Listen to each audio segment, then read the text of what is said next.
Another bombshell from Judicial Watch. A deposition reveals that the Obama Justice Department granted immunity to the Hillary Clinton attorney responsible for deleting those 30,000 emails during her time at the State Department.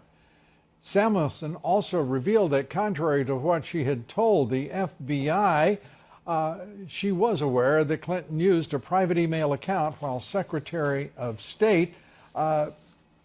Joining us tonight, Tom Fitton, the president of Judicial Watch, that uncovered those shocking emails. Tom, good to have you here.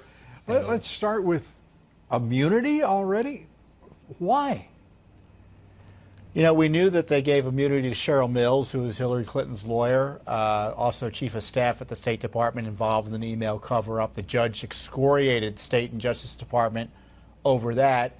And then we get discovery. We bring in this Mrs. Clinton's lawyer, who also worked at the State Department, and she describes her she describes her deleting the 33,000 emails, and admits in June of 2016 she got immunity for producing documents to the Justice Department.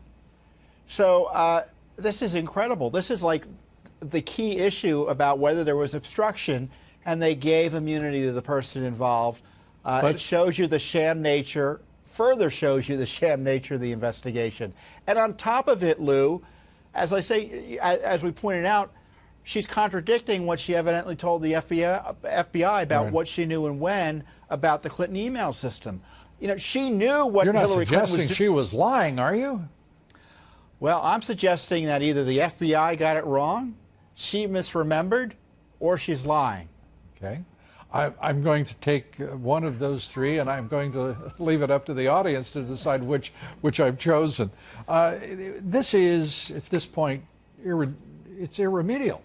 There's nothing that can be done. We have a corrupt justice. Oh, yeah, they can reopen the criminal investigation, the Hillary Clinton issue.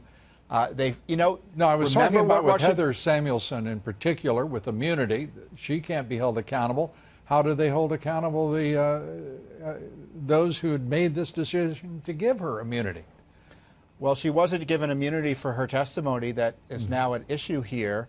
Immunity isn't a get-out-of-jail-free card, so immunity has been used as a distraction from so that the American people can think nothing can be done. It doesn't necessarily prevent any prosecutions or further investigation.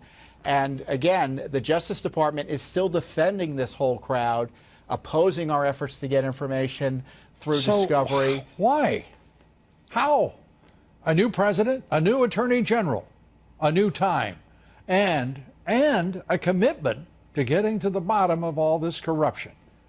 What in the world? It's 2.5 years into this presidency. What in the world are we witnessing here? Well, you recall the Russiagate investigation had its desired impact, which was to freeze the Justice Department for taking another look at the Clinton email issue. That's done. Attorney General Barr needs to be quite specific here and say we need to take another look at this. We don't believe and trust what Comey and Lynch did. We're going to look at it anew, reevaluate, and re-prosecute if necessary. In the meantime, Judicial Watch is providing information to a federal court who wants these answers. And my view is Attorney General Barr needs to start asking the same questions Judicial Watch has been asking, thanks to a federal court ruling.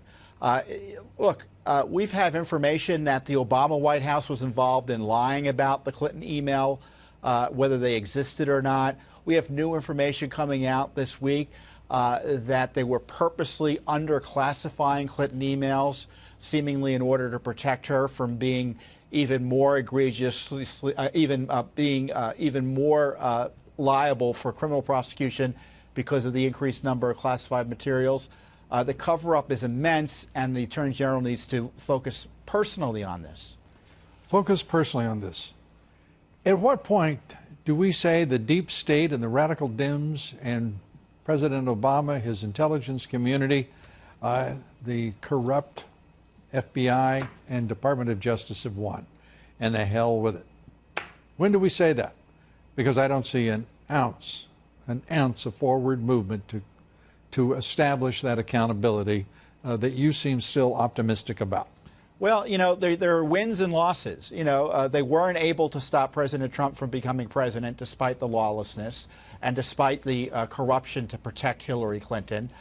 They weren't able to remove the president yet. I'm talking about going forward, Tommy. We've got about 30 seconds. Oh, well, you know, that's an open question. You know, Lou, if we relied on the Justice Department to do the right thing, we'd shut down. We ain't shutting down. Tom Fitton, thanks for being with us as always. Appreciate it. You're welcome.